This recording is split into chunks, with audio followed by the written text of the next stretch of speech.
день, меня зовут Людмила Полякова, я являюсь исполнительным директором «Равный равному плюс», и мы занимаемся социальной работой в Казахстане, в городе Алмате и Алматинской области. Нами были реализованы проекты за 2019 и за 2020 года. Это внедрение модели Тинерджайзер в Казахстане. В 2019 году в мае мы приступили к этому проекту и достаточно успешно смогли вовлечь подростков и молодежь в это движение. У нас на тот период порядка 45 человек было. На сегодняшний день это движение разрастается, и там уже порядка 70 человек состоят в чате, и они как-то между друг другом общаются и поддерживают, выходят группы взаимопомощи. Также есть лидеры, которые проводят обучающие тренинги, как онлайн, так и офлайн. И вот эта модель довольно-таки успешно внедряется у нас здесь, в Казахстане.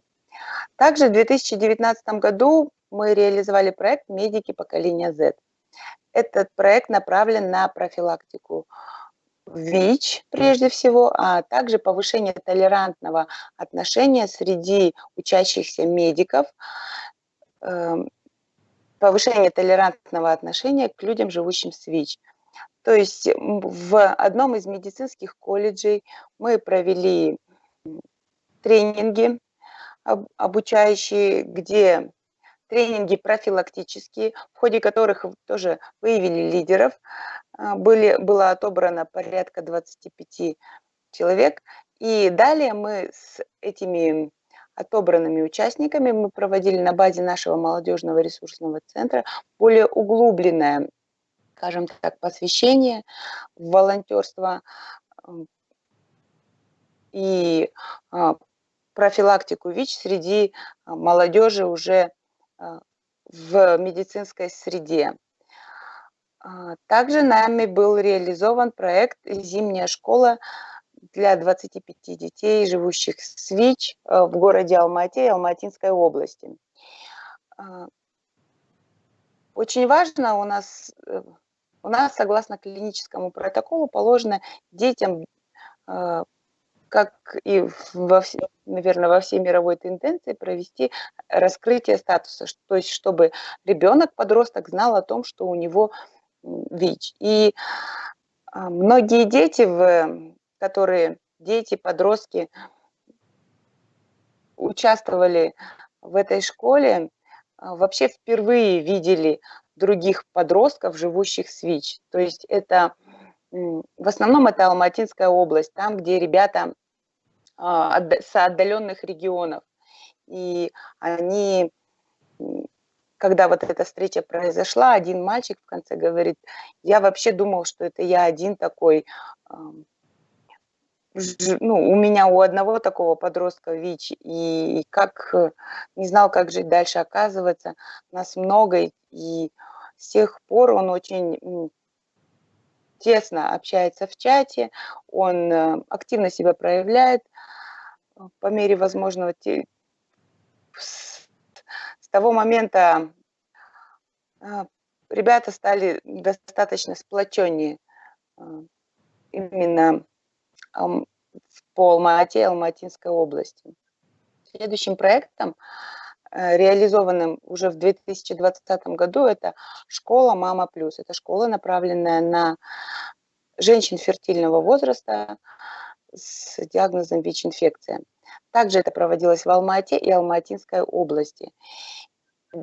Это проводилось к тому, чтобы повышать приверженность среди женщин, живущих с ВИЧ, тем самым снижая вирусную нагрузку, снизив вирусную нагрузку, как вы знаете, есть такая Всемирная организация здравоохранения доказала, что человек с низкой вирусной нагрузкой, с неопределяемой вирусной нагрузкой не способен передать ВИЧ другому человеку. И Вот эта вот модель, этот слоган N равно N, мы внедряли вот эту вот модель по повышению приверженности, потому чтобы женщины репродуктивного возраста знали, что они могут родить ребенка, могут родить здорового ребенка. Но для этого необходимо соблюдать приверженность и все рекомендации врача.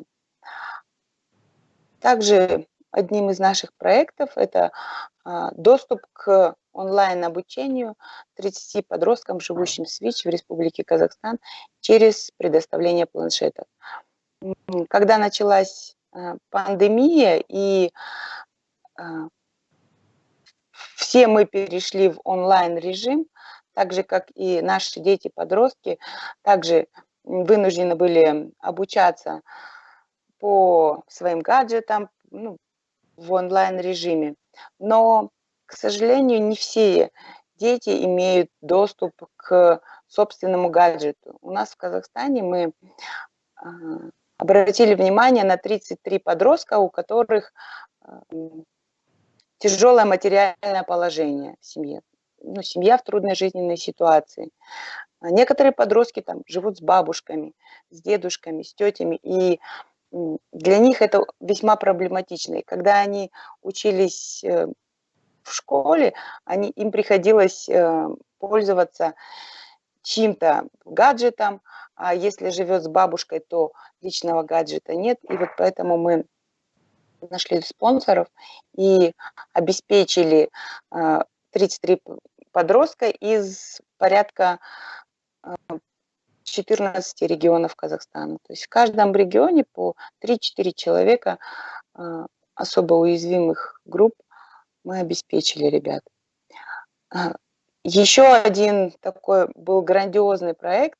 Это летний онлайн-лагерь для 88 подростков, живущих в СВИЧ. На самом деле это один из таких крутейших проектов этого года, потому что мы на одной площадке объединили 88 подростков, и они прошли обучение, 4-дневное обучение по нравственно-половому воспитанию, бодипозитив, по ораторскому искусству, питчинг у них был, по повышению приверженности, в интернет-сети, как кибербуллинг, в общем, очень множество. Также по профилактике аддиктивного поведения. И очень много отзывов пошло от ребят после этой летней онлайн-школы. На самом деле это очень полезный проект. Ребята объединились и сейчас продолжают общаться. Уже прошло более 2 месяцев, около 2 месяцев с того момента. И до сих пор такие прям тесные отношения в чате. Также вот одним из новых проектов, которые мы сейчас начинаем, это профилактика рискованного поведения, профилактика ВИЧ среди подростков с рискованным поведением. На данном этапе мы уже вышли на учреждение, в котором проживают дети, подростки из детских домов. И это детская деревня СОС, это центр временной адаптации и дом юношества, в котором проживают подростки после детских домов до получения квартир. И там мы применяем модель Тинерджайзер и проводим как командообразовывающие тренинги для того, чтобы в последующем проводить совместные мероприятия и акции городского масштаба. Также мы тестируем на ВИЧ и проводим школу личной безопасности, где как раз-таки мы и говорим о всех аспектах, которые могут коснуться взрослой жизни, начиная от сексуального воспитания, профилактика рискованного поведения и профилактика насилия, как распознать насилие, зависимые отношения. Ну и там цикл занятий, который мы проводим для того, чтобы повышать уровень знаний среди подростков из групп риска, чтобы они могли распознавать и хотя бы как-то себя обезопасить. Ну, на сегодняшний день это та работа, которой мы занимаемся. Как вот я и уже говорила, нашей целевой аудиторией являются подростки с девиантным поведением. Что мы делаем с ними? Профилактика ВИЧ и рискованного поведения. Кроме того, у нас есть тестирование. Также нашей целевой аудиторией являются люди, живущие с ВИЧ. Это молодежь и подростки, женщины и мужчины фертильного возраста. Что мы делаем с подростками, с молодежью и подростками с девиантным поведением? Мы внедряем модель Тинерджайзер в Казахстане. Тинерджайзер – это движение, объединяющее подростков из Восточной Европы и Центральной Азии. Это очень большое движение. В рамках этого движения здесь, в Казахстане, мы проводим тестирование молодежи на ВИЧ, профилактика ВИЧ и рискованного поведения среди молодежи через онлайн и офлайн тренинги. Мы организуем стажировки. Это один из компонентов продукта Тинерджайзер. Стажировки эти проводятся с целью организации, в дальнейшем организации мероприятия вечеринка и само проведение вечеринки. Вечеринка, как правило, проводится, это мероприятие большого масштаба городского с привлечением медиа лиц, интересных для подростков и молодежи. Там говорится о профилактике рискованного поведения, опять-таки, все и о правильном поведении, скажем так, более здоровом поведении. Также вот нашей целевой аудитории люди, живущие с ВИЧ, это молодежь и подростки. И когда мы работаем с молодежью и подростками, мы опять же применяем модель Тинерджайзер в Казахстане.